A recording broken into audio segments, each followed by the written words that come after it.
Muy buenas tardes. Hoy es 16 de enero de 2026 y esta es la primera presentación del grupo de políticas públicas en este año.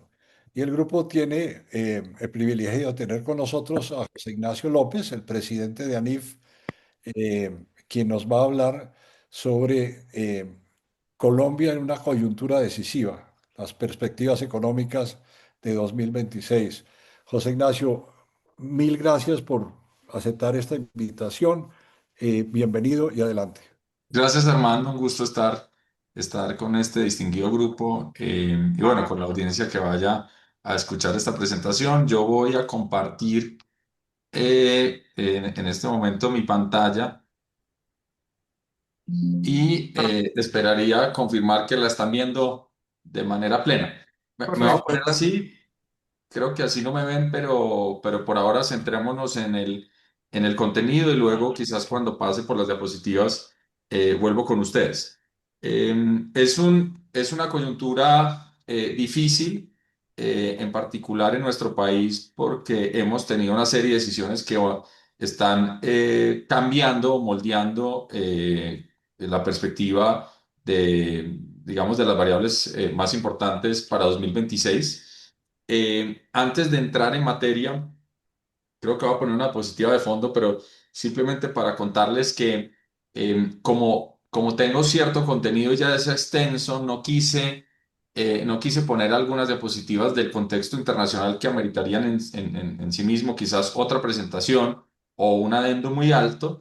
Sí, en resumen, uno puede decir que 2025 fue un año de mucha incertidumbre, mucha volatilidad, en particular generado por las tensiones geopolíticas y por las decisiones de política económica en Estados Unidos, pero finalmente la economía global mostró una relativa resiliencia y de cara al 2026 la mayoría de analistas en su escenario base continúan con un perfil positivo de crecimiento económico a nivel global. Muchos todavía anticipan que Estados Unidos siga creciendo por encima del 2%, pero tampoco se puede descartar algunos escenarios donde afectación al mercado laboral empieza a generar escenarios de mayor riesgo. Ese es quizás un primer comentario. El segundo comentario tiene que ver con una discusión muy intensa en los mercados financieros sobre si las valoraciones que han venido ocurriendo en la bolsa de Estados Unidos, en particular en las empresas tecnológicas, con la promesa de valor de la inteligencia artificial están sustentadas o no. Y también hay ciertos temores y escenarios de riesgo que eventualmente haya una distorsida en el mercado accionario si se probara o el mercado cambiara de opinión sobre este tipo de inversiones. Ese es quizás el contexto más general. Obviamente en Europa hay desarrollos que no estoy comentando, en China también, digamos, habría mucha tela por cortar, pero simplemente para decir que Colombia en este arranque se enfrenta a un escenario global que por ahora sigue siendo benigno y favorable para el país. Es decir, eso podría cambiar y eso en el entendido que cambie, modificaría muchas de nuestras proyecciones, pero por ahora pues sigue siendo favorable. En ese orden de ideas, y ya volviendo a Colombia y concretamente a algo del preámbulo antes de mostrarles nuestras proyecciones para 2026, lo primero que hay que recordar, y esto quizás pues ustedes lo conocen y lo hemos comentado en diferentes oportunidades, pero es muy relevante, es que el perfil de recuperación económica que ha tenido Colombia post pandemia ha sido eminentemente sesgado hacia el gasto de los hogares. Ustedes lo que tienen aquí es diferentes componentes de la demanda con la cual se construye el Producto Interno Bruto. Esto está presentado en forma de índice 100 2019, cuarto trimestre, de tal suerte que uno puede leer fácilmente cambios porcentuales en los números y como ustedes ven en esos cambios porcentuales, lo que tenemos es que el gasto de los hogares en Colombia está en la cifra al tercer trimestre 26% por encima de los niveles que tenía prepandemia. Ya les voy a mostrar una diapositiva donde con otra escala de tiempo, pero comparamos a Colombia con países vecinos y claramente se nota que Colombia ha tenido un impulso muy importante del gasto de los hogares y quizás lo más difícil ha sido entender cuáles son las razones por las cuales los hogares han venido gastando tanto.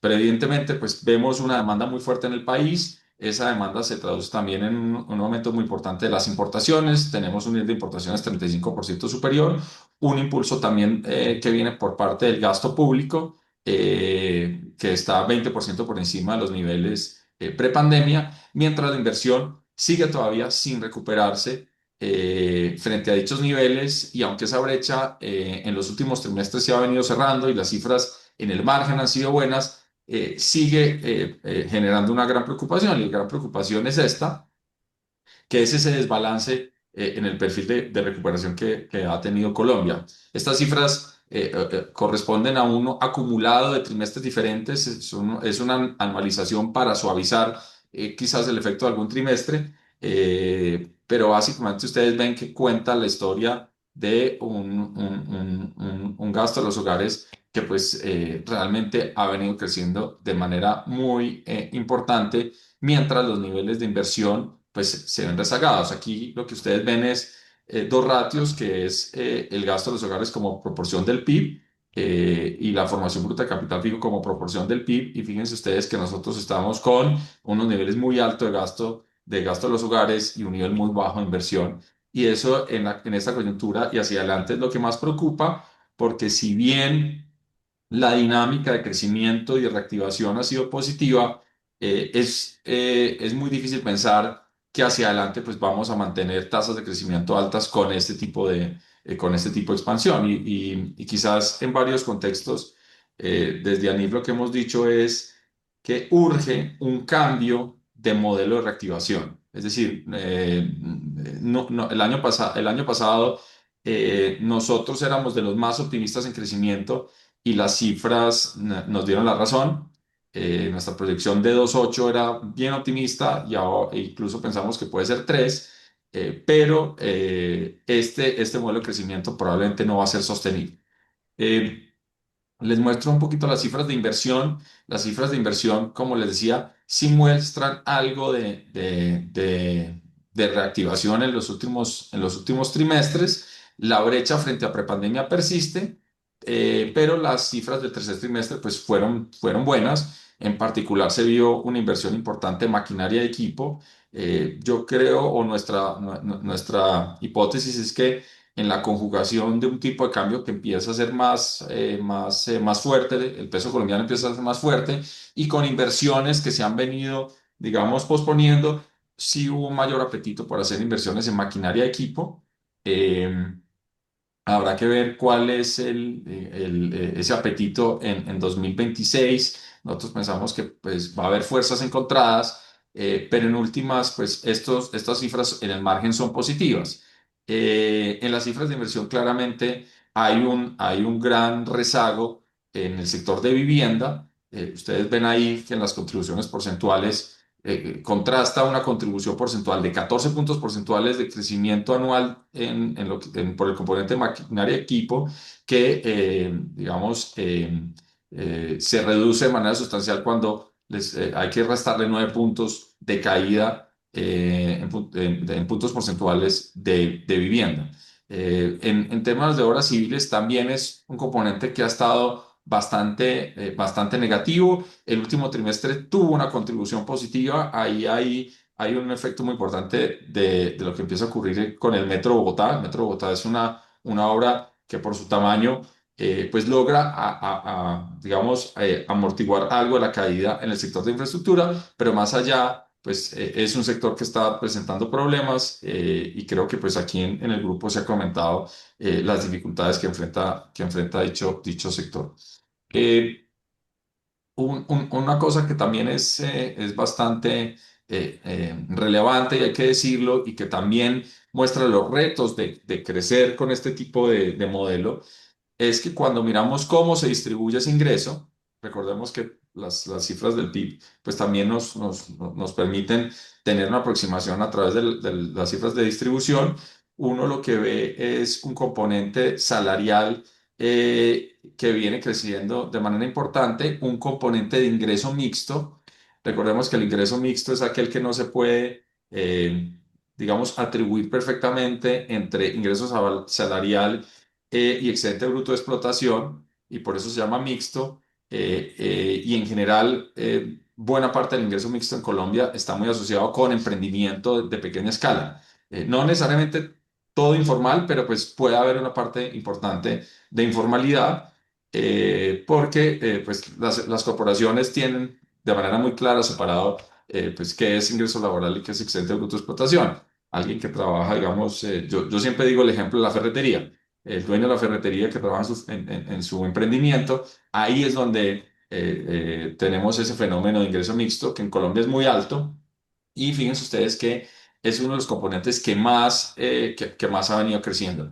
Y de manera muy preocupante está el excedente bruto de explotación. El excedente bruto de explotación, recordemos que incluye la remuneración al capital. Esto pues incluye pago de intereses, es decir, a los financiadores de las empresas, y también obviamente incluye el reparto de utilidades a los dueños de las firmas. Y el excedente de bruto de explotación lleva ya casi 2 años en contracción. Es decir, ha sido una coyuntura donde el emprendimiento no está teniendo unos excedentes importantes, y pues de alguna manera nos sorprende que las cifras de inversión estén en los niveles bajos, porque probablemente estamos en una combinación donde el retorno del capital es muy bajo. Muy bien.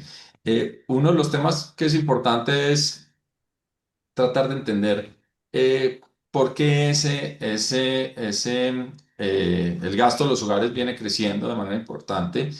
Y aquí hay dos hechos que nosotros hemos querido destacar. Uno es que cuando estas cifras tienen un rezago, están al segundo trimestre, no logré actualizarlas para la presentación de hoy al tercer trimestre, pero cuando uno mira cómo vienen participando las transferencias como porcentaje del ingreso disponible de los hogares y el ingreso mixto, pues lo que vemos es que en los últimos trimestres y en el caso de transferencias de los últimos años viene creciendo de manera muy importante.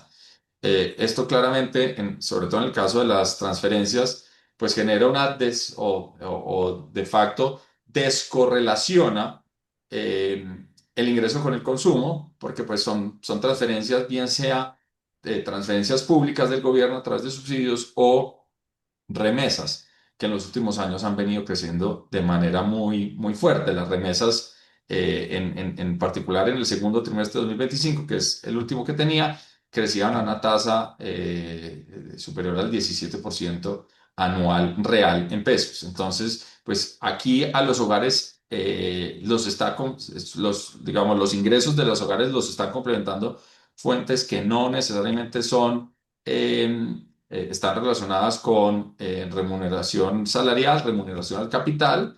Esto probablemente pues explica en buena parte por qué los hogares vienen consumiendo bastante bien, pero también son señales de alerta porque estas dos fuentes, en particular transferencias o ingreso mixto, no necesariamente tienen una vocación de largo plazo.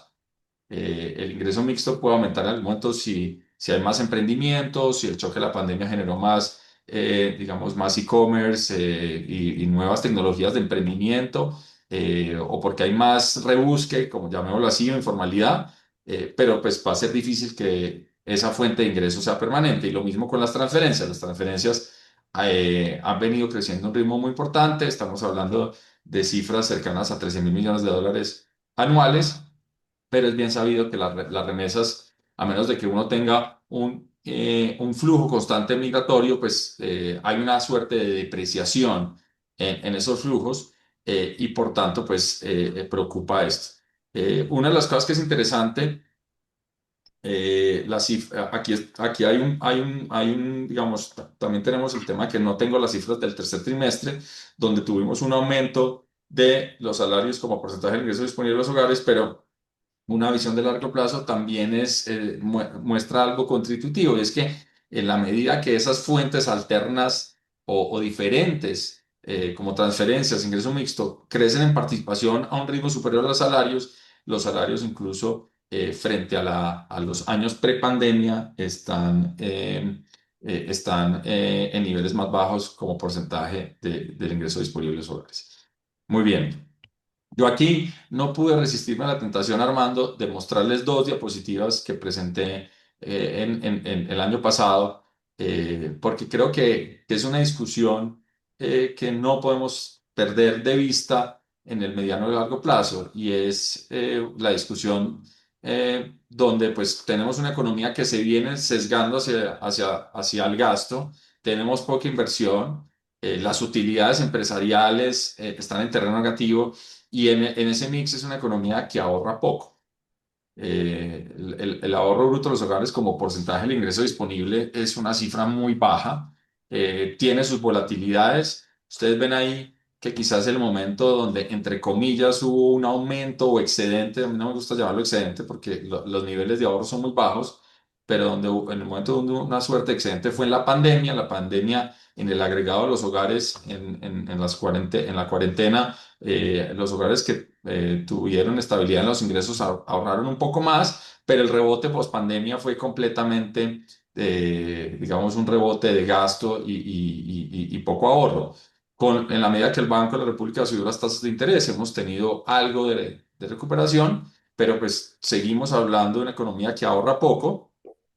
De hecho, pues la gráfica a la derecha lo que les muestra es la participación del ahorro personal como porcentaje de ese ahorro, perdón que se me movió la diapositiva, como porcentaje de ese ahorro en los hogares. Y fíjense que en los momentos de pandemia, pues el ahorro pensional llegó a ser superior al 30%, perdón, el rebote post pandemia, lo que muestra que tenemos una economía muy frágil en materia de ahorro. ¿Y cuál es lo que no me resistí a no mostrarles? Es una diapositiva eh, que a mí me parece muy interesante y es cómo cambian los flujos de ahorro con la reforma pensional. Y aquí tengo que hacer una salvedad. Yo sé que pues esta es una audiencia eminentemente de expertos económicos, pero voy a hacer un comentario para una audiencia general. A veces cuando hablamos de ahorro, es fácil confundir es flujos con acervos, flujos con stocks. Aquí les estoy mostrando cuál es la dinámica de los flujos de ahorro que tiene Colombia. Perdón, es que esto quiero mover algo eh, que me está molestando.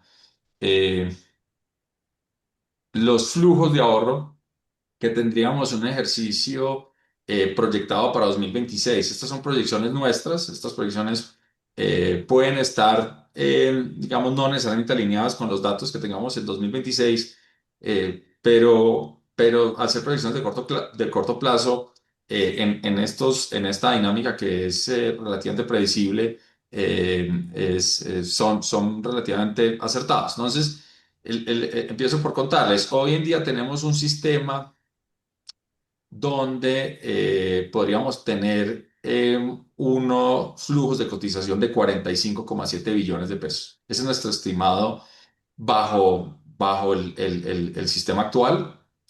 De eso, la gran mayoría toma la forma de cotizaciones que van al régimen de ahorro individual, al RAIS, se destinan a luego el manejo de inversiones de las AFPs. Ese es 35 billones de acuerdo a nuestros cálculos. Y de esos 45,7, 10,7 son cotizaciones que van a Colpensiones, que es un régimen de reparto y por tanto no hacen parte del ahorro porque claramente en la medida que entran a Colpensiones salen simplemente para pagar mesadas y por tanto pues no hacen parte de ahorro. Entonces hoy en día tenemos un sistema que en los flujos de 45,7 ahorra 35 billones de pesos, es decir, el 77%. ¿Qué pasa con la reforma pensional? ¿Qué pasa si hubiera arrancado en enero? Esto lo hacíamos el año pasado asignando una probabilidad que esta reforma pues efectivamente iniciar en enero. No fue el caso. Tenemos la incertidumbre de efectivamente si se va a aprobar o no pues ahora está en manos del Congreso dar su opinión, y etcétera, etcétera, en estos temas jurídicos, de los cuales hay expertos en la audiencia que claramente pues, pueden tener un mejor concepto, pero quería mostrarles es cómo se ve los flujos bajo el nuevo sistema. Eh, una de las cosas interesantes es que el nuevo sistema, por cómo está parametrizado y por unos puntos adicionales de cotización, produciría un aumento en el monto agregado de las cotizaciones. Tendríamos, en vez de 45, tendríamos 48 billones en cotizaciones. Esto es obviamente manteniendo el mercado laboral constante. Ahora voy a hablar de lo que ha venido, de lo que podemos pensar en el efecto del salario mínimo en el mercado laboral. Esto lo hicimos mucho antes. Entonces, pues esto es manteniendo todo igual. Y de esos 48,3, el grueso iría al pilar contributivo, y se tendría que ir al fondo de ahorro del pilar contributivo, en principio, que será manejado por el Banco de la República, y un restante 12,8% que es las cotizaciones de las personas que superan el umbral, pues sería ahorro. Em, una de las cosas que es para nosotros muy preocupante de esta reforma es que en el artículo, si la memoria no me falla, 24 de la reforma, pues hay un parámetro que permite que de ese ahorro 1,8 puntos del PIB se trasladen a Colpensiones. De tal suerte que de esos 48,3, 34,5 sería una transferencia a Colpensiones, que nuevamente implica que el grueso de las cotizaciones no se ahorraría. Ustedes ven que solo el 13,8% termina siendo ahorro pensional, un sistema que ahorraría el 30%.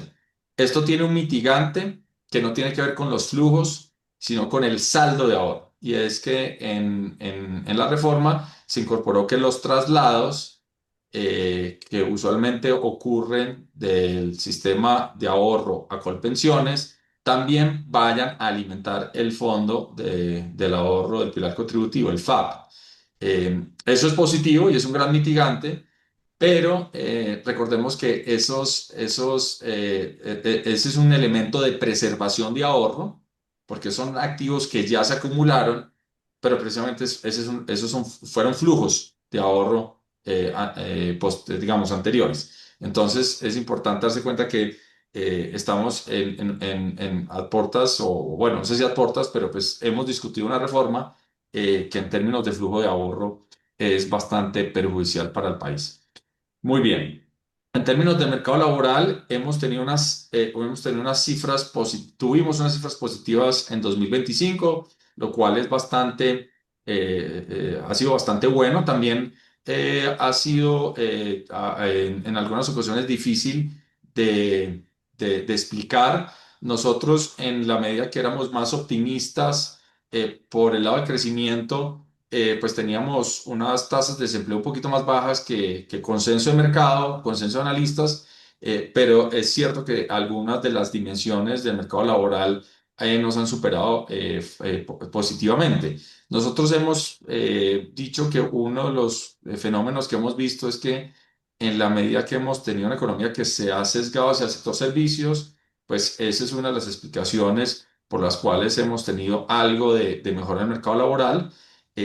Uno de los puntos que nos parece más difíciles de entender, y aquí les voy a dar nuestra visión, es que cuando calculamos la tasa de informalidad laboral mediante la encuesta de hogares del DANE, más hogares nos están diciendo que son formales, porque nos reportan contribución a pago en salud y pensiones. De hecho, nosotros siempre tomamos el pago en pensiones como la proxy de formalidad. Pero si nosotros contrastamos esas cifras de informalidad con los datos administrativos que produce la Superintendencia Financiera, y por fuentes separadas vemos lo que está pasando con las AFPs y Colpensiones, no estamos viendo un aumento tan importante en el número de activos al sistema. De hecho, ustedes pues, ven ahí en números los afiliados a activos e inactivos al sistema en los últimos años, y si bien hemos tenido algunos meses y alguna tendencia de mayores activos, también hemos tenido un crecimiento importante en el número de activos. Y en la gráfica a la derecha, de hecho, si ustedes si hacen, digamos, si ven cuál es esa razón o ratio entre los activos y el número de ocupados, a nosotros el año pasado nos dio, de hecho, un retroceso en la formalidad. Nos parece, pues, es difícil de reconciliar porque si bien hemos tenido cifras mejores, sorprende un poquito en algunos meses ese reporte de formalidad. A nuestro modo de ver, una explicación es que sí tenemos gente que está pasando cíclicamente por actividades formales, bien sea en el agro o bien sea en el sector servicios, pero ese paso es transitorio.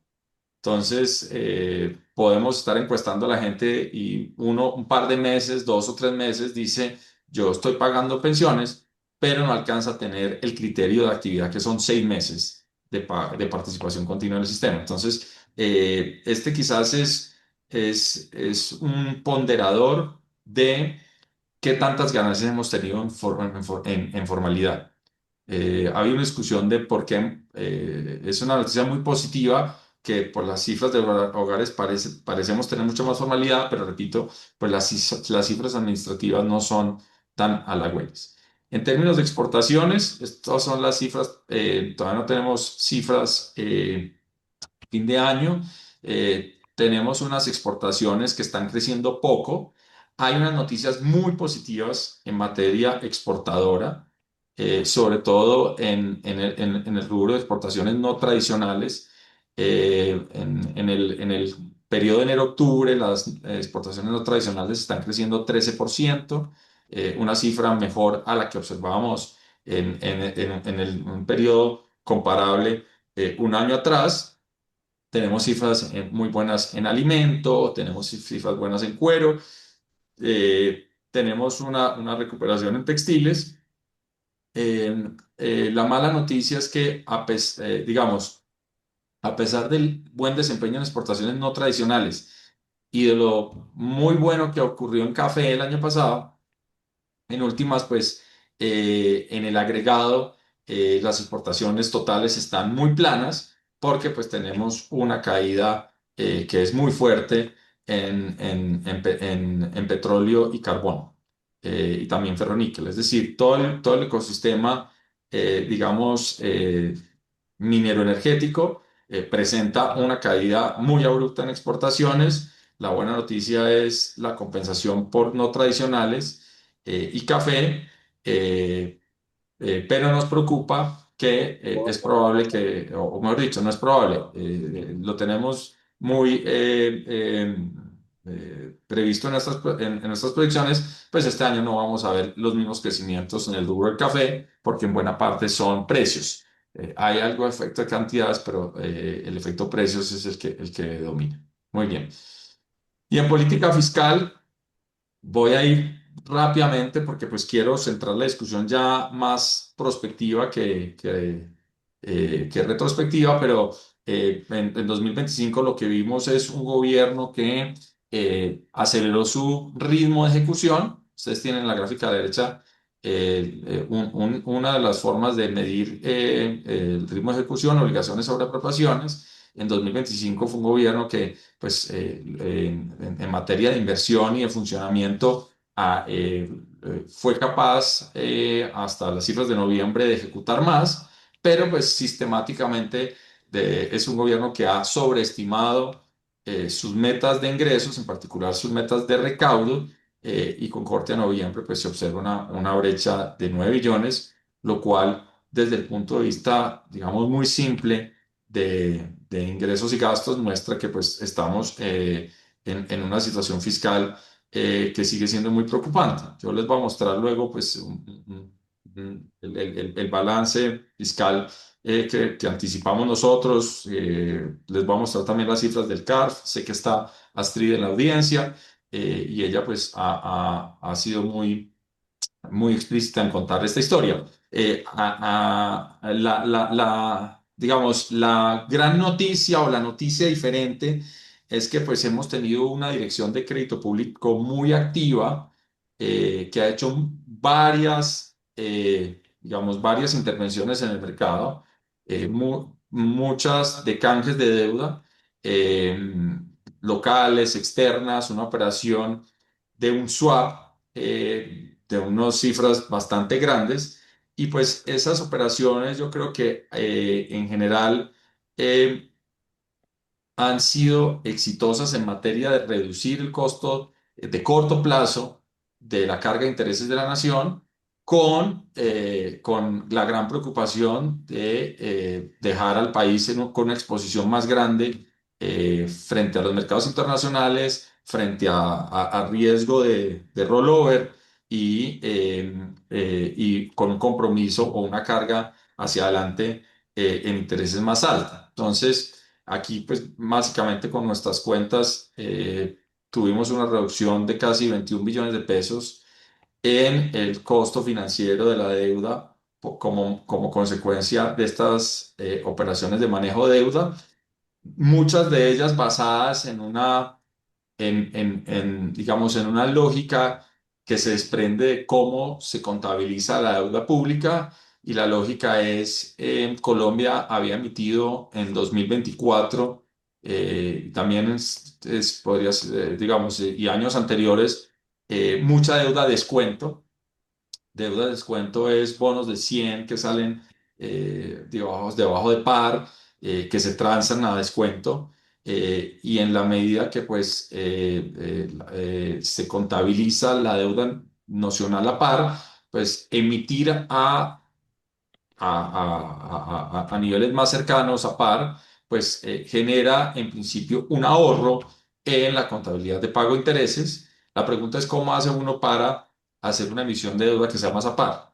Pues tiene que haber o un apetito muchísimo mayor por los bonos de uno, o simplemente uno tiene que ofrecer cupones más altos, y en la medida que uno ofrece cupones más altos, pues emite bonos más a par, tiene una ganancia contable, que es lo que permite que haya habido esta reducción en costos financieros, y que las cifras fiscales sean mejores, pero pues evidentemente ha producido una mayor tasa de interés en los cupones que se verán eventualmente en la carga financiera futuro. Muy bien, acá les muestro. Bueno, nuestras primas de riesgo siguen estando relativamente altas. Colombia frente a pares se ha quedado con unas primas de riesgo más altas. Tendencialmente, uno ve un mayor apetito por países emergentes. Esto explica por qué en tándem o en sintonía hay una reducción en las primas de riesgo de los países de la región, porque buena parte de lo que está ocurriendo, y por eso decía el contexto externo para Colombia es favorable, es que los inversionistas están buscando diversificar de su exposición que tienen a dólar y a la economía de Estados Unidos, y eso pues es favorable, pero nosotros en términos relativos nos hemos empeorado. Y si bien pues no tenemos las primas de riesgo que teníamos hace un par de años, todavía estamos con unas primas de riesgo altas relativo a nuestros pares. Y bueno, también este empeoramiento relativo ha estado acompañado de decisiones de las calificadoras de riesgo. Ustedes saben que pues tuvimos reducción de la calificación recientemente de Fitch, y tuvimos una reducción también de Standard & Poor's. Muy bien. Eh, para finalizar y ya pasar a la parte prospectiva, en materia de peso, yo esta semana puse esta gráfica en una de mis cuentas en redes, eh, que me parece que es importante para organizar la discusión sobre el tipo de cambio. Buena parte de las fluctuaciones de las monedas se explican por lo que pase con el dólar. Es decir, el tipo de cambio peso dólar es un precio relativo, pero de lejos lo más importante es lo que le pase al dólar y no lo que le pase al peso. Y usted lo que tiene en esta gráfica es desde 2006 un índice que produce la Reserva Federal que mide cuál es el valor del dólar frente a una canasta amplia de otras monedas. Y como es una canasta de monedas, básicamente muestra es la fortaleza o debilidad del dólar a nivel internacional. Y ustedes ven que en una serie de tiempo de largo plazo hay una correlación muy alta entre estas series y muchas, les podría producir esta misma gráfica para muchas otras monedas, porque repito, en últimas, lo que pasa en esa relación peso-dólar está de manera predominantemente informado, reflejando lo que pasa con el dólar. ¿Qué ha pasado? Nosotros hemos tenido periodos de cierta apreciación idiosincrática, de cierta evaluación idiosincrática, en momentos donde hemos tenido, por ejemplo, un influjo muy importante asociado a exportaciones de hidrocarburos, como en ese periodo 2008-2012, hemos tenido apreciación idiosincrática, hemos tenido periodos de sincronía. Donde el peso se devalúa mucho más, el episodio donde tocamos los 5.000 pesos por dólar, que lo pueden ver hacia el final de la muestra, pues les muestra a ustedes que ahí, por ejemplo, hubo una ansiedad enorme como consecuencia de anuncios que se dieron al inicio de este gobierno, donde el presidente hablaba de temas como controles de capitales, emisión monetaria, que generaron mucha preocupación en la medida que esos anuncios no se tradujeron realmente en acción de política, que hubo checks and balances en muchas de las propuestas del gobierno. Esa prima idiosincrática se fue y empezamos a movernos más en tándem con lo que sugiere esta cifra de Estados Unidos.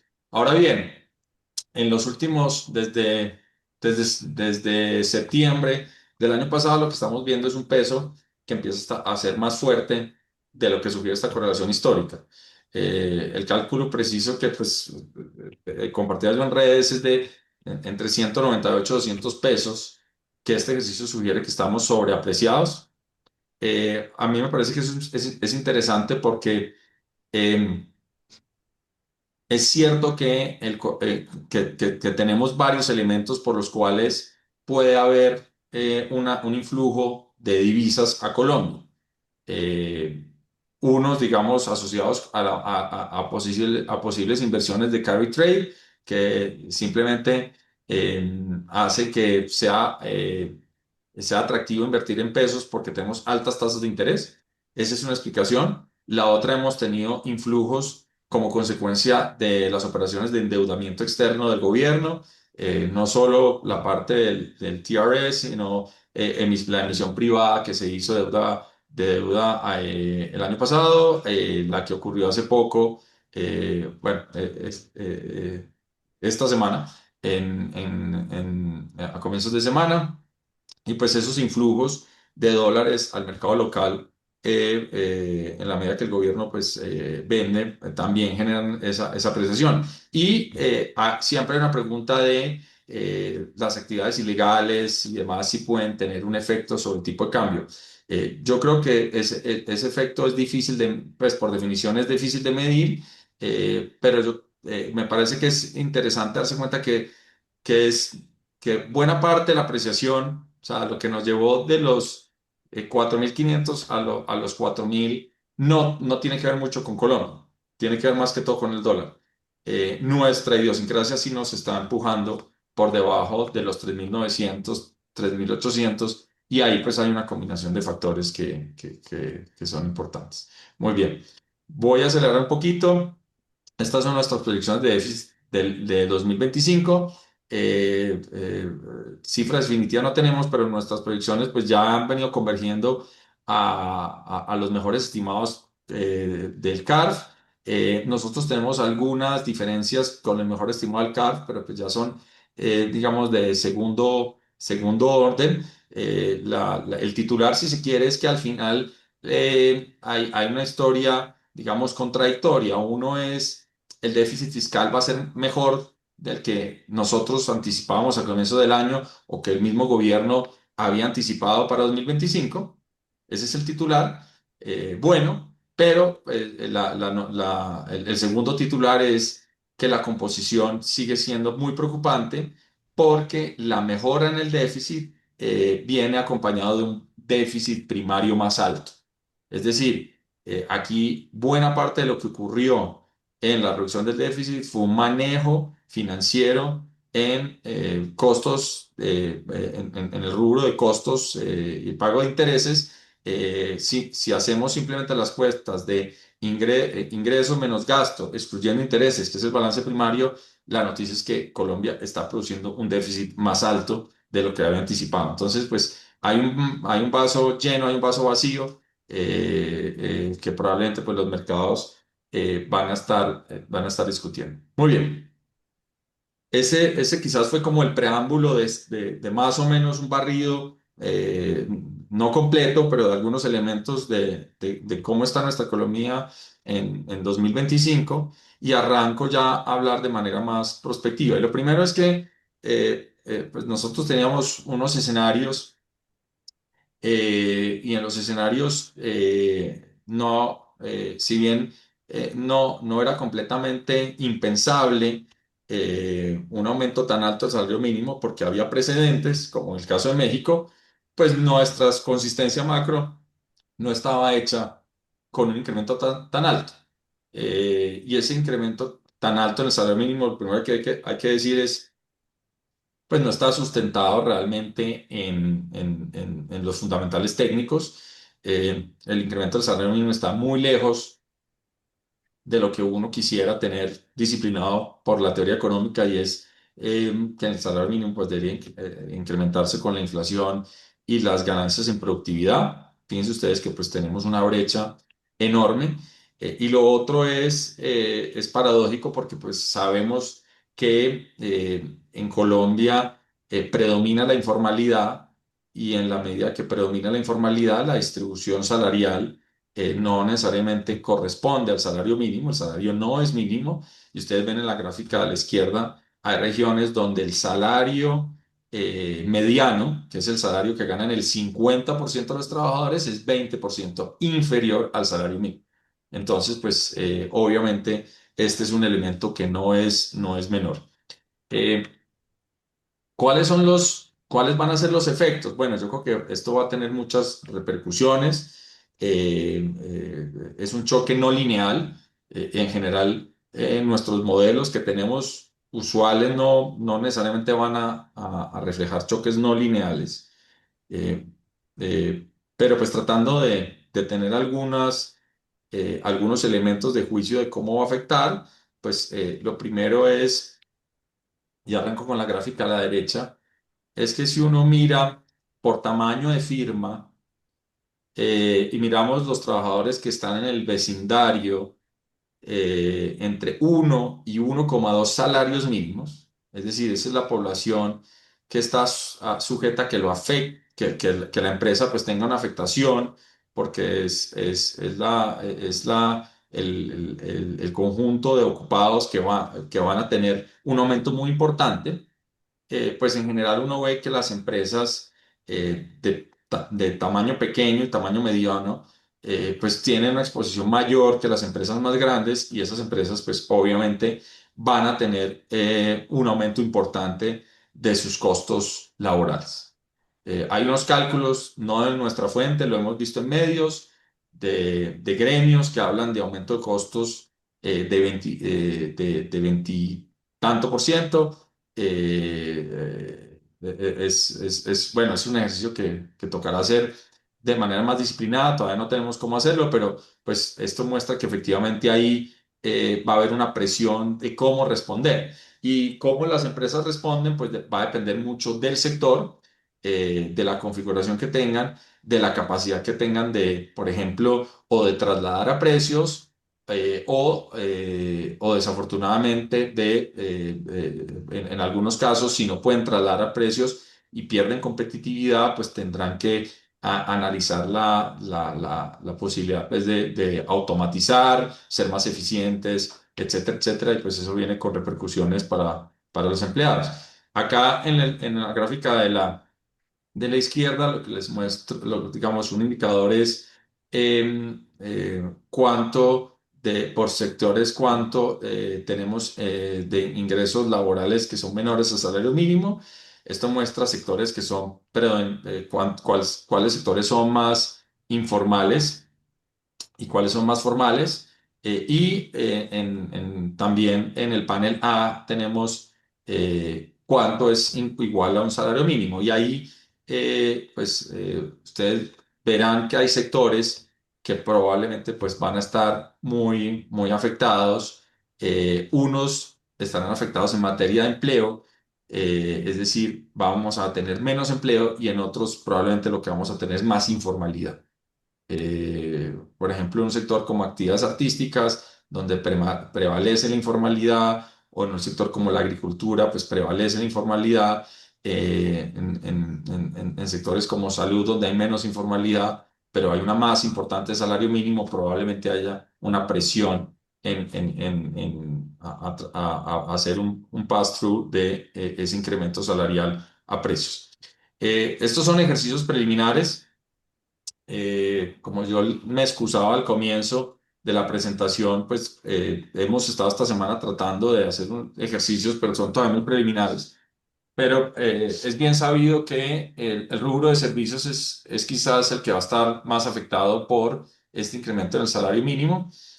Acá ustedes ven diferentes sectores en diferentes años, como pues hay una correlación. Esto es simplemente una correlación, no es un ejercicio más sofisticado. Es una correlación entre el incremento del salario mínimo y la variación a sus precios. La correlación es muy alta, es positiva y muy alta. Y en general esa elasticidad promedio, aunque hay que hacerla eh, más, digamos, de manera más sofisticada, pero como un primer indicador es bastante alto, es de 0,71. Es decir, que un aumento de 10% en el salario mínimo se traduce en un aumento promedio en el rubro de servicios en 7% en precios. Pues aquí tuvimos el 23, entonces pues estaríamos hablando de una inflación, de una presión importante. Pero repito, dado que fue no lineal, hay que ver cuál finalmente, en qué rubro se puede hacer ese traslado y en qué rubros pues habrá una afectación en materia de empleo. Como consecuencia de lo que estamos viendo, y ya les voy a mostrar el escenario de inflación y tasas, nosotros estamos reduciendo nuestra proyección de crecimiento para 2026. Nosotros antes teníamos una cifra similar a la de 2025, algo similar al 3%. Ahora estamos en escenario preliminar pensando en un crecimiento del 2,6, lo cual pondría que pues, este año creceríamos menos que el otro. Y en buena parte, pues esto estaría asociado a que vamos a tener un choque de tasas de interés, un choque también al mercado laboral. Nosotros no pensamos que al final el aumento del salario mínimo vía consumo, vía mayor demanda, logra contrarrestar el efecto generalizado que va a tener el aumento de tasas de interés, eh, porque, repito, pues la masa de trabajadores que se ve favorecido por el aumento del salario mínimo, si bien es importante, no es tan extendido. Es una minoría. Mientras pues toda la población en general va a sufrir los efectos de inflación, de mayores tasas, y también en el escenario, hay que decirlo, incluye algo de moderación en el gasto del gobierno, sobre todo en la segunda parte del año. No anticipamos ninguna moderación por ahora en el primer semestre, pero en el segundo semestre pensamos que la realidad fiscal va a empezar a apretar, y pues eso también va a generar algo de menor presión de demanda. ¿Cuál es nuestro nuevo escenario de inflación? Tenemos un escenario, repito, perdón por ser tan elusivo, pero todavía es muy preliminar, pero nuestro escenario preliminar es de 5,8 para final de este año. Si ustedes ven, otros analistas están hablando de inflaciones del 6, 6,5. nosotros hicimos varios ejercicios. Este es un ejercicio relativamente conservador porque lo que busca es anticipar cuál podría ser la inflación en el sector servicios, excluyendo arriendos. Recordemos que arriendos es el rubro de la canasta más importante y es el que más pesa, y arriendos se indexan con inflación, no con el salario mínimo. Pero el resto de servicios, pues sector por sector, encontramos su elasticidad al salario mínimo, le hacemos unos cálculos digamos, de pass-through y le aplicamos ese choque al sector de servicios. Eh, el rubro de alimentos no necesariamente se va a ver tan afectado por el salario mínimo, aunque hay efectos de segunda ronda, como por ejemplo asociados a transporte y demás. El rubro de bienes también tiene un componente de servicios y por tanto se afecta, pero también estamos en un contexto de apreciación. Estamos en un contexto donde, por ejemplo, es bien sabido que vamos a tener probablemente un influjo muy importante de bienes chinos. Hay un exceso de capacidad en China que va a seguir inundando los mercados globales, y esos son factores que contrarrestan la presión persistente que vamos a tener por el lado de regulados, la presión persistente que vamos a tener por este aumento del salario mínimo de servicios, y de tal suerte, pues en sumas y restas nos da 5,8. Tenemos otros modelos donde no lo hacemos artesanalmente, sino hacemos una correlación más agregada y nos da un poquito más, nos da 6,1, 6,2, pero por ahora quisimos presentarles el escenario más moderado. Eh, en la gráfica a la derecha ustedes ven nuestra nueva proyección de, de tasas de interés. Nosotros pensábamos antes de esto que el Banco de la República iba a tener que eh, estar otra vez en modo, digamos, de aumento de tasas, porque el nivel de tasas reales no ha sido suficientemente contractivo, desafortunadamente, para frenar ese gasto de los hogares, pero con un perfil de inflación creciente y persistente, pues a nuestro modo de ver, el Banco de la República tiene que hacer un esfuerzo muchísimo mayor, y ahora tenemos una tasa que en buena parte del año estaría en 11,50, arrancando con un aumento de 50 puntos básicos en enero. Simplemente como referencia y para que ustedes lo sepan, si no están en los mercados financieros, las apuestas en los mercados financieros son mucho más agresivas. La curva swap IBR en algún momento llegó a descontar tasas de interés del 12%, y ahora estaba descontando algo más cercano al 11,75. Ve una mano levantada, Ángela. Ya voy a tratar de terminar y tomo preguntas. Muy bien, pues ya estoy concluyendo. Lo otro, de nuestra nueva proyección de desempleo, hicimos algunos ejercicios también de econométricos de asociación de incrementos de salario mínimo con el mercado laboral, y nuestra nueva proyección. Nosotros antes teníamos una proyección de 9,1 promedio año, que digamos, era un poquito mayor al 9 que proyectamos para el 2025. Todavía no tenemos la cifra definitiva, eh, pero pues estaríamos revisando la alza al 9,5. Ese sería nuestro escenario base. Nos preocupa un escenario más alto de mayor desempleo. No es, digamos, no es nuestro escenario base, pues es un escenario más ácido. Y pues claramente nos preocupa la conjugación del aumento del salario mínimo con la reforma laboral. Muy bien. Y en materia fiscal, nosotros estamos pensando que el escenario pues va a estar más deteriorado. El gobierno ha hablado de déficit de 6,2. Nosotros estamos hablando de un déficit del 7. Esto no tiene todos los efectos del incremento del salario mínimo.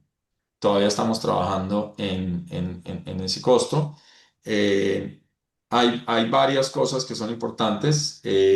Una es, en la medida que aumenta el salario mínimo, la posibilidad de descontar pagos laborales de las empresas aumenta, y por tanto, pues hay una caída de recaudo asociada al incremento del salario mínimo. Yo he escuchado estimativos, pero pues nosotros no tenemos un número todavía, pero eso puede ser alto, puede ser cercano a los 4 billones de pesos, más sumado a efectos directos de pensionales y demás, pues es una cifra alta. Yo le prometo a Armando que vamos a trabajar en un documento del efecto del salario mínimo en materia fiscal. Sé que hay un muy buen documento del CARF, pero pues nosotros vamos a hacer nuestras propias cuentas y apenas lo tenga, lo comparto en el grupo, porque pues eso es importante. Les voy a mencionar temas puntuales. En el caso pensional hay un costo que puede ser de fácilmente 4 billones de Colpensiones.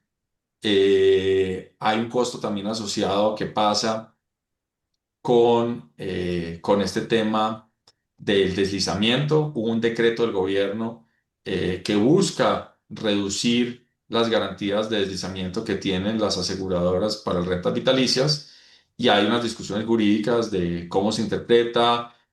A nuestro modo de ver, pues es un mal decreto, inconveniente para mucha gente y para el propio país y para el propio gobierno en el largo plazo, pero pues dependiendo cómo lo interprete uno, ahí podría haber unas cuentas importantes también fiscales. Y más allá de ese decreto, pues hay podemos hablar también de unas cifras que no les puedo decir, pero pueden ser casi también bordeando un billón, de pronto menos, pero bueno. Entonces, si uno suma diferentes fuentes, tiene que este incremento pues va a tener un tema importante fiscal. Y bueno. Ya para terminar, en términos de externos, nosotros tenemos un perfil de cuenta corriente que muestra que el país pues va a tener un déficit en cuenta corriente. La buena noticia es que todavía los niveles no son muy preocupantes, pero sí pues nos preocupa la consistencia macro de este perfil de crecimiento que estamos teniendo, en el sentido que estamos teniendo una apreciación del tipo de cambio, estamos teniendo bajos niveles de ahorro, y pues eso en un contexto de una política fiscal expansiva, y que no parece tener una fórmula de corrección, por lo menos en el corto plazo, pues nos pone susceptibles a una parada súbita, una devaluación también súbita, y pues eso generaría una afectación enorme en la economía colombiana. Entonces, bueno, muchísimas gracias. Yo voy a parar de compartir la pantalla y así los puedo ver. Si alguien quiere o hay alguna pregunta de, eh, de alguna diapositiva, pues yo vuelvo, pero bueno, voy por ahora a parar esto. Eh, Muchas gracias, José Ignacio. Muy completa tu presentación y considerando la cantidad de cambios tan recientes, veo que ANIF está trabajando a full para actualizar todas estas proyecciones. Entonces, te ruego que la quitemos, la presentación, para vernos más Segundo, claro. porque no, por alguna razón le pongo, perdón, pero Ya, ya no se está viendo la presentación. ya nos está viendo. Ah, Ah, bueno, sí. Ah, listo, no, perfecto. mentira. Sí, sí, perdón. Yo sí la Sí se está veo. viendo. Sí, Segundo, sí, se pone, Sí, sí, a sí. sí, sí. ver, párame un segundo porque, En la parte superior. a ver, perdón. Eh, De Dejar de pronto, compartir.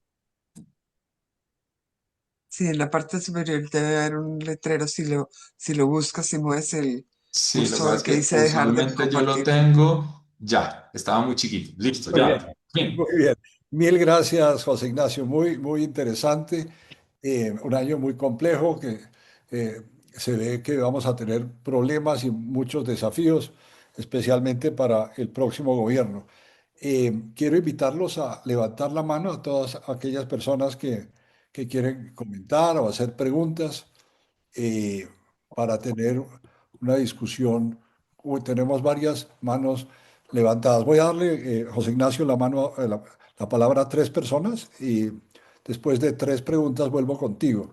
Empezamos con Ángela Hurtado. Adelante, Ángela. Gracias, Armando. Hola, José Ignacio, muchas gracias. Como siempre, muy completa tu presentación.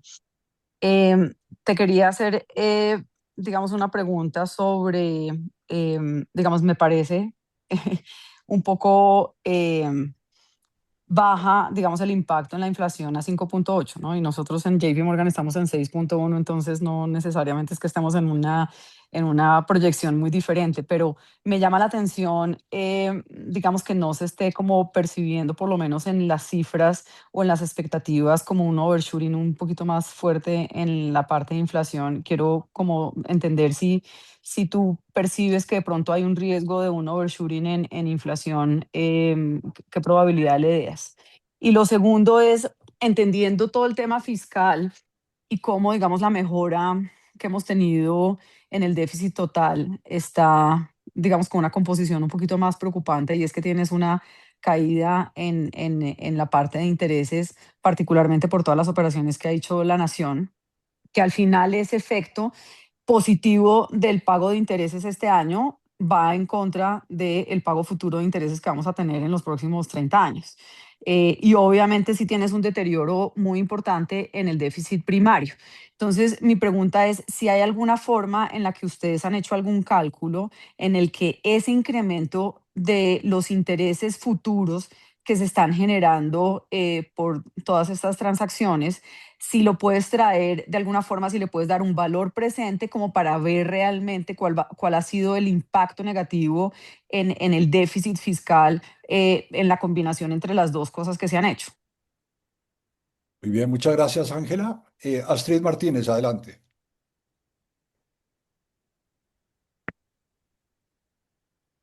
Astrid, estás sin micrófono, Astrid. Sí. Eh, Gracias, José Ignacio.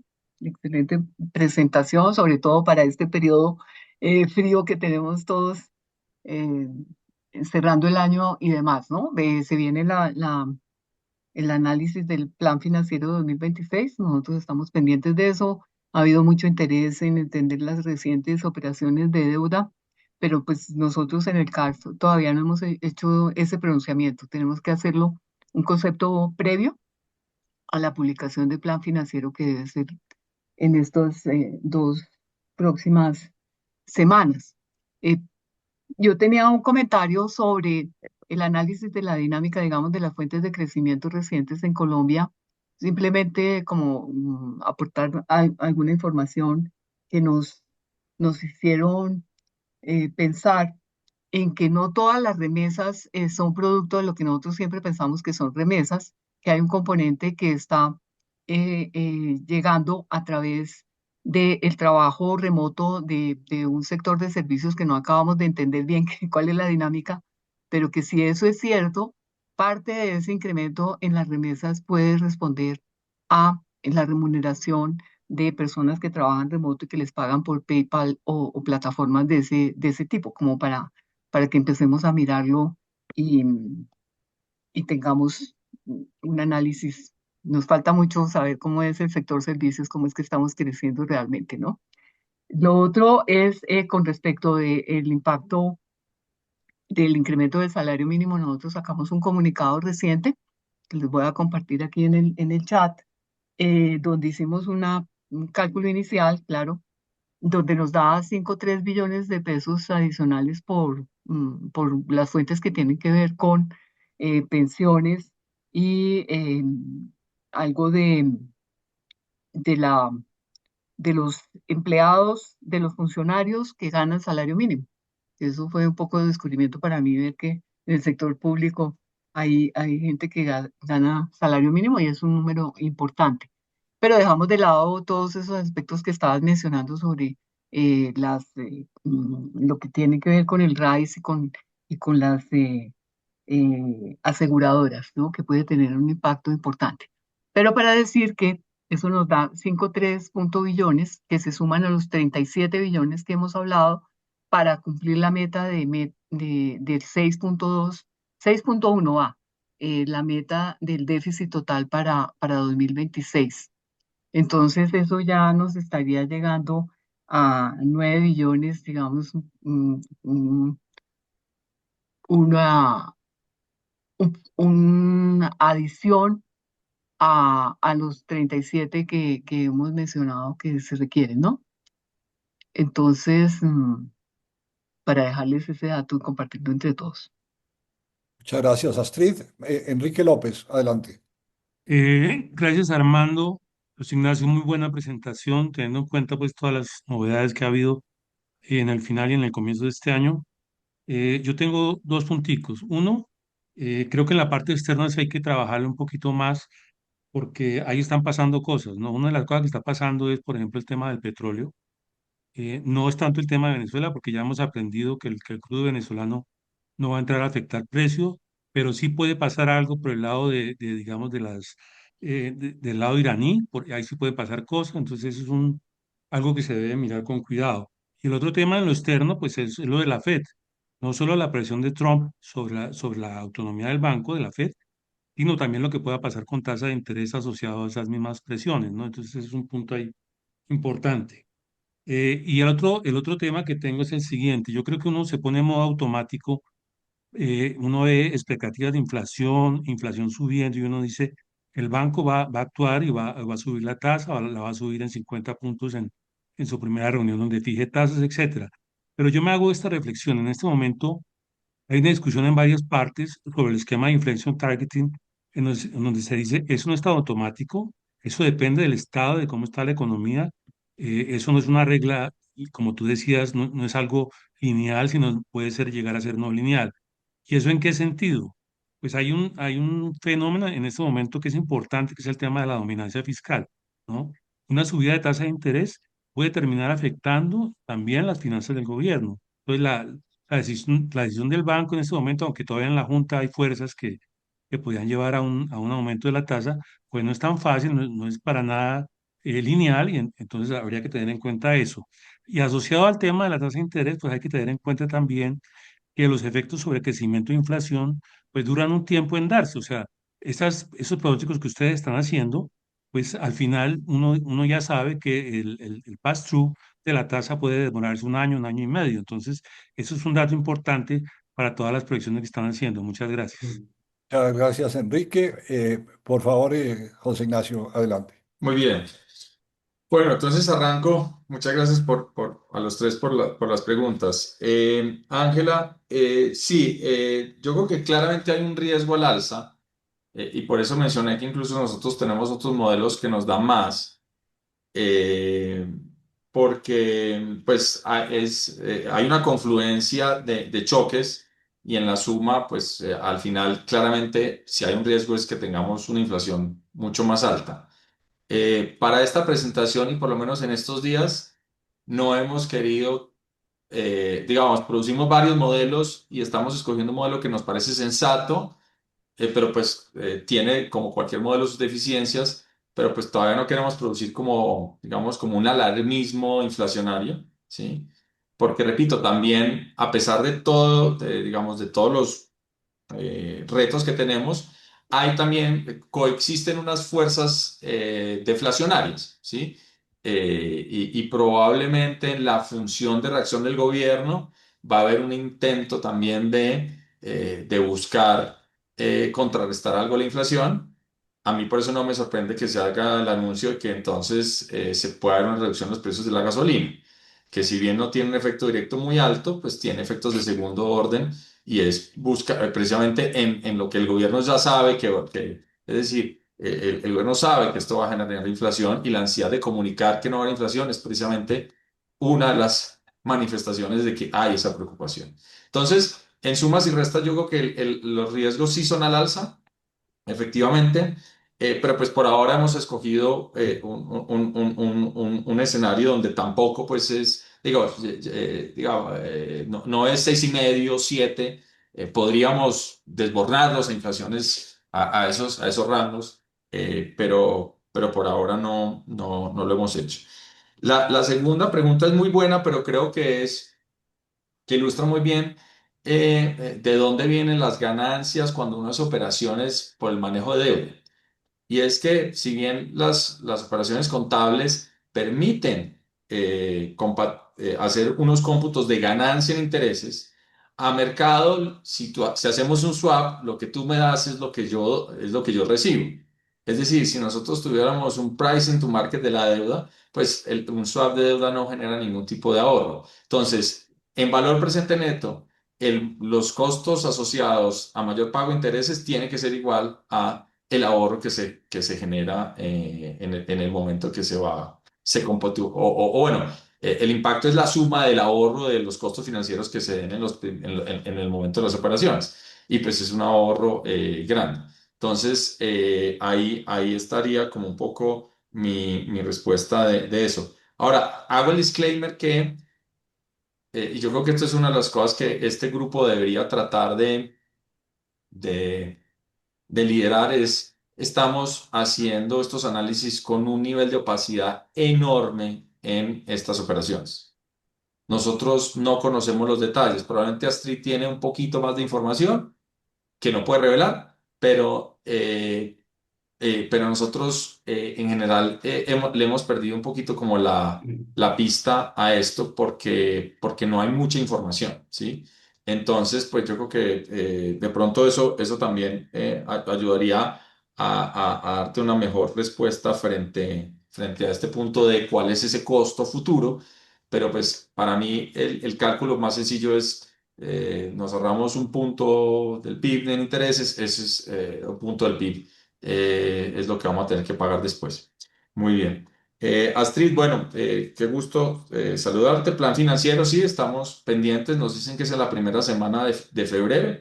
No sé si tú tengas una noticia diferente y pues ahí claramente yo esta semana hablé con inversionistas de afuera y están muy atentos a qué va a ocurrir en esos anuncios porque pues tenemos el marco fiscal se ve ya muy desactualizado por toda esta serie de operaciones, por todo lo que van ocurriendo. Entonces hay un gran interés en entender cómo han venido operando. Lo de las fuentes de remesas yo creo que es un muy buen punto.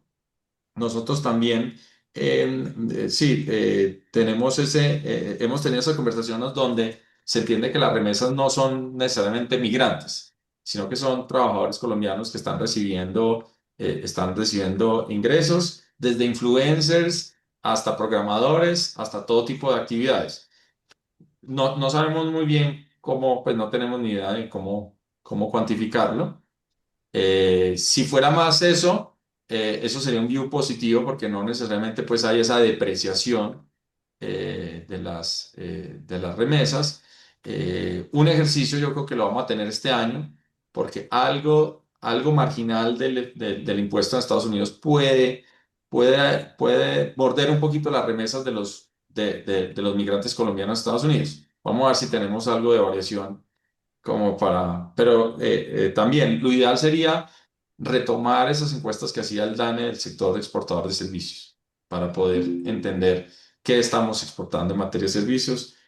Ahí también estamos un poquito como, como a ciegas. Impacto fiscal del salario mínimo 5.3, muy atentos yo creo que no sé si lo soñé, pero creo que vi el documento, pero no lo leí. Eh, si no es público, entonces es que me lo soñé, pero bueno, feliz de leerlo. Y yo creo que lo importante es tratar entre muchos, pues nosotros vamos a tratar del esfuerzo. Aquí hay muchas, digamos, hay otros canales que no son obvios de por qué el salario mínimo implica costos fiscales, ¿no? Entonces, pues, tratar de hacer un rastreo en eso. Bueno, Enrique, muchas gracias por tu intervención. Sí, lo mío en el sector externo creo que fue bastante paupérrimo. No tenía diapositivas, traté de darles como dos o tres ideas de lo que que estamos en el contexto externo. En el tema petrolero, el consenso generalizado de los analistas era que este año vamos a tener menos precios del petróleo. Ese contexto generalizado, pues sí ha dado de cierta manera, pero también estamos viendo algo que es interesante y es la presión política en Estados Unidos para que el petróleo no caiga tanto. Y eso es eso se ha vuelto parte de la ecuación. En el petróleo siempre tenemos las sumas de oferta y demanda, y hay analistas en varias entidades afuera que son muy buenos en hacer esos cálculos en Excel. Luego está el componente geopolítico que genera disrupciones, usualmente eso le pone una prima de riesgo hacia arriba. Ahora esas primas de riesgo estaban controladas, pero lo nuevo en la ecuación es lo que estamos viendo con la presión de la industria de fracking en estados republicanos que no quieren que el petróleo se vaya por debajo de $50 por barril porque no son, generen viabilidad en estados republicanos de industrias que son grandes. Entonces, eso es quizás un elemento nuevo. Para Colombia eso es bueno porque también nosotros estamos con unos break-even que han venido subiendo, pero pues si efectivamente hay algo de mitigación y entonces se busca que no caiga tanto, porque una de las especulaciones el año pasado era que Trump quería precios de petróleo muy bajos para inducir pues una reducción en la inflación. Y pues en sumas y restas hay fuerzas para los dos lados, pero bueno, ese es como quizás el comentario que quería hacer. Lo otro es lo de la Fed, yo no lo mencioné. Eso realmente es muy preocupante digamos, para los mercados financieros. Es muy preocupante porque la Reserva Federal es una de esas instituciones insignia que ha mostrado cómo tener una institución técnica con criterios de largo plazo puede generar una inflación baja y estable. Y la amenaza institucional a la independencia de la Reserva Federal pues también resuena con lo que ocurrió en el periodo de Nixon, que generó pues una década de inflación muy alta y generó una disrupción enorme en los mercados internacionales. Entonces, cuando uno sigue una conferencia, por ejemplo, de asset managers en Estados Unidos, la discusión de la Fed es de las más importantes. Vamos a tener elección del nuevo chair de la Reserva Federal.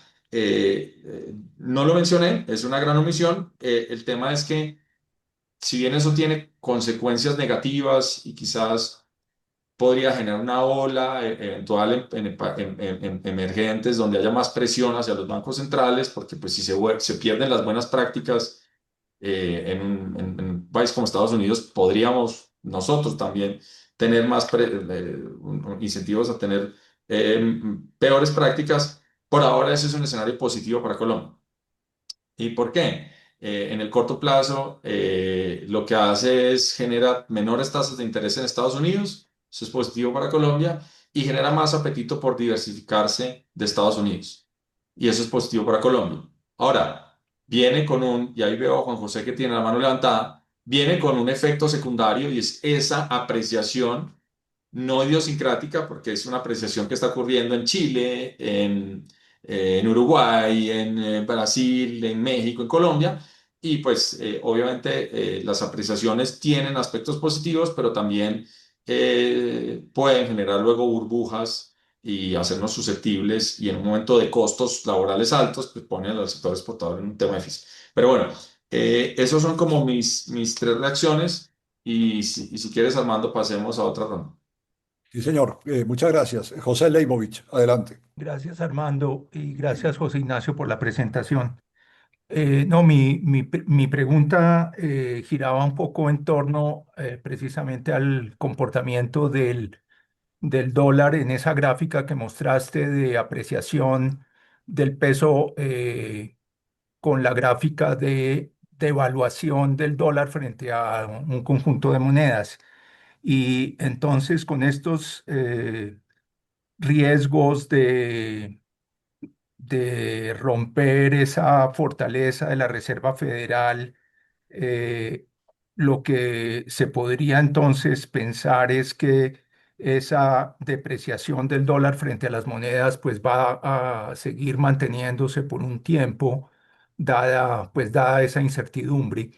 Eh, y entonces eh, vamos a seguir en un escenario en donde el peso colombiano va a seguir mostrando esa apreciación que sin lugar a dudas pues está afectando y golpeando, pues si se mantiene por un tiempo bastante importante, pues la composición de nuestra balanza comercial, afectando las exportaciones, pues que son sensibles a la tasa de cambio, un incremento de las importaciones, o sea, un deterioro de la balanza comercial y por ende un impacto sobre el propio crecimiento económico. Quería oír tu reacción al respecto.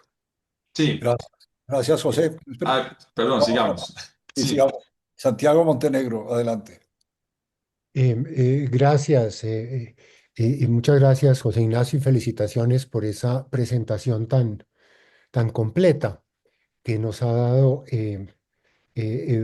una gran orientación sobre lo que puede pasar en la economía este año. Mi pregunta tiene que ver con tu última diapositiva. Yo estaba esperando que hables sobre la cuenta corriente, la balanza de pago y finalmente lo hiciste.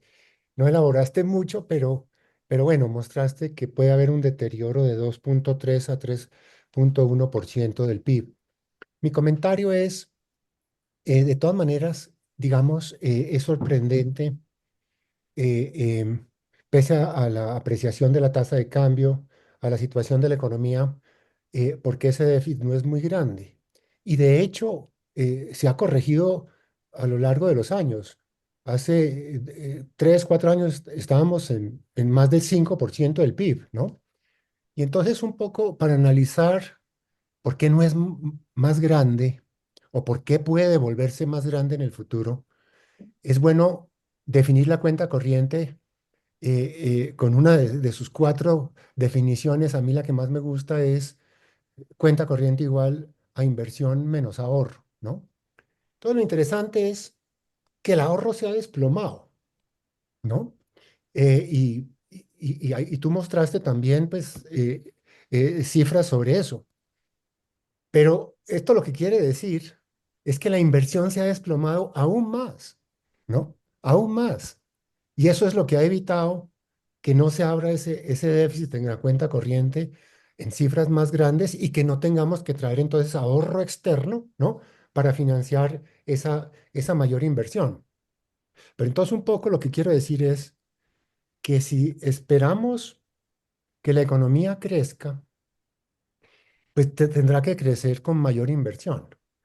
Pero si el ahorro no aumenta, ya sea privado o público, ¿no? No habrá cómo financiar ese mayor crecimiento de la inversión. Entonces, un poco la sugerencia mía es que en una gráfica o en un ejercicio que ustedes puedan hacer, muestren el comportamiento de la cuenta corriente explicado como la diferencia entre la inversión y el ahorro, ¿no? Y para las proyecciones futuras creo que es muy útil esa forma de ver la cuenta corriente, la balanza de pagos. Gracias. Gracias, Santiago. Juan José Chavarría, adelante. Hola, José Ignacio. Excelente la presentación, muy útil en este momento tan volátil y tan difícil, ¿no? De analizar. Yo, muy breve, mis comentarios. Lo primero es, cuando uno habla con empresarios, le dicen a uno, buenísimo el aumento del mínimo porque eso va a aumentar la demanda, ¿verdad? Y eso va a aumentar. Y realmente la respuesta inmediata es que el que controla la demanda es el Banco de la República. Cada que la demanda se dispara mucho más allá de lo que quiere el banco, le toca subir tasa. Entonces, ese es una primera historia que tal vez no está en lo tuyo, pero hay la idea esa, de que es que el aumento de la demanda es muy importante, pero el banco es la tarea exactamente del banco. Y lo segundo, José Ignacio, es que vamos a necesitar muy pronto escenarios de ajuste de gasto y fiscal, que por supuesto ningún candidato electoral lo menciona, entre ellos Fajardo, pero creo que todo lo que yo he oído es tal vez a Mauricio Cárdenas que dice que hay que bajar los impuestos a las empresas, pero ese tema me parece que va a ser fundamental que ustedes, Fedesarrollo, este grupo, comiencen a plantear escenarios de ajuste de gasto y de impuestos e impacto, ¿sí? Entonces es como un llamado a que ayuda, ojalá llegue alguien sensato en el próximo gobierno, porque lo vamos a necesitar. Ese es el comentario. Gracias, Juan José. José Ignacio, adelante. Muy bien, bueno, un gusto tener las preguntas de los tres. Arranco con José. Eh, sí, efectivamente el escenario de debilidad del dólar sigue a nivel internacional. Hay un consenso general de muchos analistas, lo cual pues no es garantía, pero en general cuando uno mira las proyecciones todos muestran devaluación del dólar frente al euro, frente al yen, etcétera, etcétera. Entonces yo diría que ese es el escenario predominante y si uno pues agrega toda esta presión a la Reserva Federal, el indictment a Powell, la elección del nuevo chair, pues todo esa conjugación y la nueva personalidad de Trump, pues todo sugiere que sí va a haber una incertidumbre sobre la institucionalidad de la Fed, la presión de bajar tasas y claramente eso iría a favor de una debilidad. Una de las cosas que puede ocurrir, que yo no descarto, es que nosotros en algún momento del año sí tengamos una devaluación relativa, pero la cuestión es que va a estar muy amortiguada por esta fuerza de apreciación. Me explico. Yo ahorita les decía que nosotros calculamos que puede haber una brecha de 200 pesos en la tasa de cambio. El ejercicio muy sencillo dice de si nosotros deberíamos estar en 3.860. Si uno dice, pongámosle que deberíamos tener más riesgo idiosincrático, deberíamos estar en 4.000, ¿sí? Eh, Uno lo que podría ocurrir en algún momento de este año es que efectivamente esa prima idiosincrática se cierre, pero pues el dólar se siga valuando, entonces no lo sintamos mucho. Eh, entonces yo creo que pues eso hace difícil. Yo desde el año pasado lo pensé, no fuimos muy activos en vender esto, pero quizás para el sector exportador lo más importante es tratar de asegurarse de la devaluación del dólar, lo cual implica es tener como coberturas frente a otras monedas, ¿sí? Como cruzar peso-euro para cerrar el riesgo contra el dólar. Fíjate, por ejemplo, si tú miras contra el euro, nos hemos apreciado porque eventualmente sí tenemos algo idiosincrático, pero si uno fuera un exportador y hubiera asegurado el riesgo contra el dólar, pues se hubiera quedado con el riesgo idiosincrático de los 200 pesos, pero no los 700 que estábamos frente a los 4.500. Y yo creo que eso todavía sigue siendo válido. Pues lo menciono como algo para pensar, ¿no? Pero nuestro view está por ese lado. Santiago, bueno, de acuerdo. Sí, faltó una buena gráfica. Y lo que tú describes es algo que es triste. Y es que si uno piensa la cuenta corriente como ese balance entre ahorro e inversión, lo que hemos tenido es una carrera a la baja, ¿sí? Es decir, todo para abajo. Uno quisiera mucho ahorro y mucha inversión, incluso más ahorro que inversión, bueno, o algo equilibrado dependiendo del crecimiento a largo plazo, pero pues lo que hemos tenido es esa carrera a la baja y eso, eso es lo que está en el tema de cuenta corriente. Eh, Hay un capítulo, Santiago, que no lo toqué porque todavía no hemos hecho nada, que es parte de este entorno tan volátil y es la eventual decisión de que haya una modificación vía decreto del régimen de inversiones de los portafolios de los fondos de pensiones. Eso yo no lo mencioné en la presentación. Eso Gravísimo.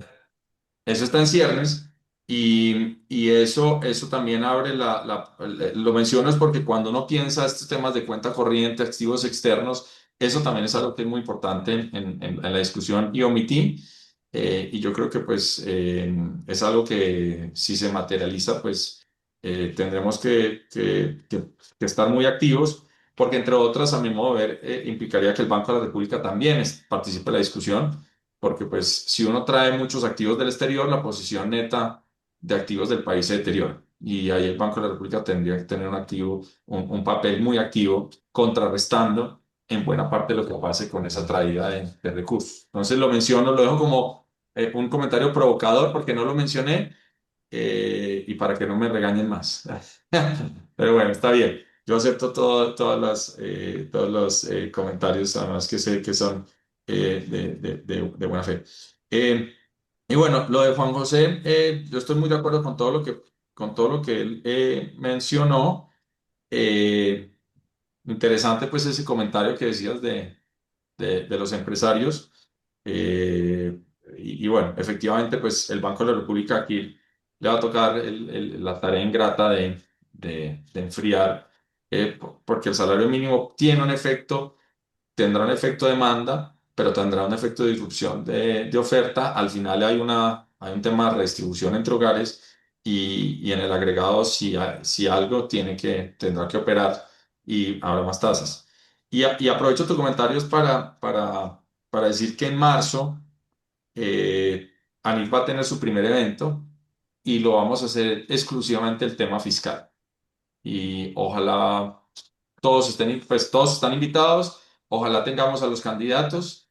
Es una discusión que sabemos que pues es difícil y probablemente no sé si quieran ir, pero pues vamos a convencerlos de que esto es muy importante porque cra- creo que el país tendría que hacer algo como un pacto fiscal.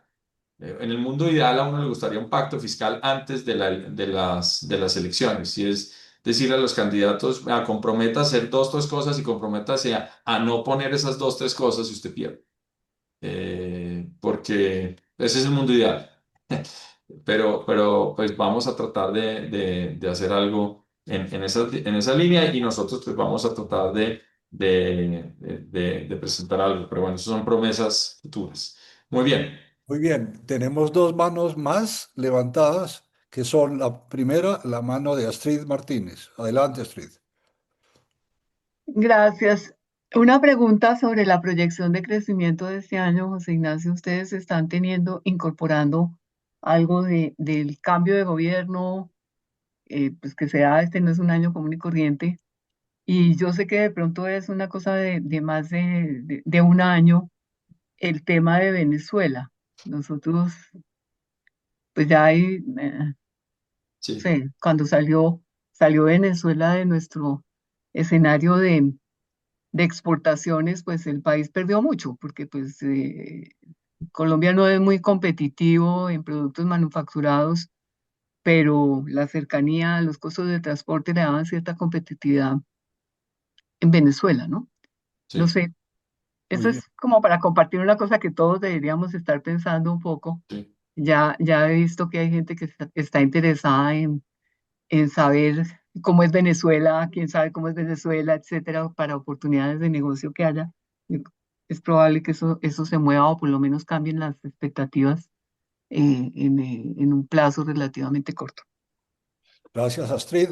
Y yo vi la mano de Fernando Montes levantada. Fernando, ¿quieres hacer una intervención? No, gracias Armando, pero era exactamente lo que dijo Astrid, que realmente este no es un año para proyecciones normales, entre comillas, sino que es un año que tiene unas contingencias políticas domésticas e internacionales muy importantes. Entonces, no sé, dentro de ese escenario, dependiendo de lo que pase en marzo y de ahí para adelante de este año, y sobre el ciclo electoral y etcétera, las circunstancias van a cambiar. Por ejemplo, las expectativas sobre el dólar, y lo que dijo Astrid también, Venezuela, ¿no? Obviamente que son escenarios muy difíciles de programar o de entender, pero ¿cuál es un poco los rangos en que uno podría pensar que las proyecciones se van a ver afectadas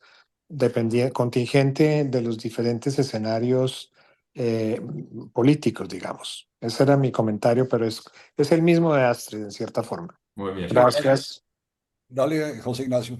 Bueno, es una muy buena pregunta, pero voy a tratar de ser un poquito provocador para hacerla más entretenida. Provocador en el sentido que yo creo que está claro que la elección tanto de Congreso como de presidente para Colombia es una elección trascendental, es fundamental, pero va a ser provocador es que para 2026 yo creo que podría tener muy poco efecto en los resultados de este año. Porque en general en crecimiento, por ejemplo, pues hay una inercia muy fuerte. Por ejemplo, uno podría decir, bueno, supongamos que llegue un gobierno que tiene un discurso pro inversión, que logra estimular, digamos, la confianza. Imaginémonos como un mundo donde ese presidente tiene una capacidad enorme de vender el país. No, no, entre agosto y diciembre de este año no va a llegar absolutamente nada de eso. O sea, puede haber unas mejoras, pero son marginales. Entonces, para nosotros es una discusión trascendental, pero es más 2027, 2028 que 2026. Es decir, en el margen, yo creo que en 2026 las fuerzas económicas van a primar.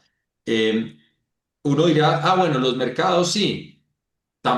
Y también lo voy a modular. Nosotros desde el año pasado decíamos, bueno, la prima de elecciones de Colombia, que si los mercados ven que va a ganar alguien que les parezca que va a mandar un mensaje tranquilizante, entonces vamos a tener una descompresión de la prima de riesgo muy importante. Algo de eso va a ocurrir, pero también yo creo que la misma pregunta de Juan José muestra que tampoco va a ser muy fácil. El tamaño de los retos y la economía política de hacer un ajuste fiscal en Colombia son muy altos, de tal suerte que incluso no sé, si tuviéramos pues un presidente muy comprometido en lo fiscal, pues los márgenes al comienzo las cosas van a ser moderadas. Entonces, yo creo que en los mercados financieros, por ejemplo, en los TES y en los títulos de deuda, sí puede haber algo positivo, pero yo creo que cuantitativamente tampoco va a ser mucho. Es decir, desafortunadamente yo no creo que vamos a tener un rally de 200, 300 puntos básicos, porque pues el tamaño del reto es enorme y va a ser difícil consolidar. Entonces ahí también empiezo a modular como esa visión. Y luego, en tipo de cambio, yo creo que tampoco un cambio de gobierno va a generar una inflexión muy importante del tipo de cambio, porque digamos, como la aguja importante está en qué pasa afuera. Eso es lo que va a dominar. Y en el margen, pues estamos un poquito sobreapreciados. Entonces nos vamos a sobreapreciar más porque llegue un gobierno que parezca mucho, digamos, mucho más amigable con los inversionistas. Tampoco. Entonces yo soy escéptico que las posiciones de 2026 deban ser contingentes a este tema electoral. Eso no significa, y no quiero que nadie me malinterprete como que no es relevante, no es importante, porque pues claramente para muchas decisiones de política pública es muy relevante cuáles son los congresistas, quién es el presidente, qué tipo de ministros tiene, cuál es su plan de gobierno. Todo eso es fundamental, pero yo creo que por ahora no. Y lo mismo con Venezuela. Eh, Nosotros acá pues no seguimos oficialmente a Venezuela, pero pues yo hablo muy constantemente con los analistas, pocos que siguen a Venezuela hoy en día. Y la verdad es que lo de Venezuela es muy positivo, pero no va a mover la aguja en el corto plazo. Y les doy un ejemplo muy claro, que se vio en la reunión que tuvo Trump con los CEOs de las empresas o con agentes claves en el sector petrolero. Puede haber un cambio enorme y puede llegar a inversión, pero el proceso por el cual ocurre tiene unos pasos que hacen que ese proceso sea muy lento, porque la industria petrolera le dijo a Trump, nosotros queremos invertir en Venezuela, pero si las condiciones institucionales son diferentes. Y las condiciones institucionales se van a mover muy lento porque, entre otras, pues pasa porque se levantan las sanciones y hay una mejora, puede haber una mejora en la economía venezolana, pero lo que es transformador es que llegue inversión. Y eso, Astrid, yo tampoco lo veo ocurriendo en el 26 y tampoco quizás en el 27.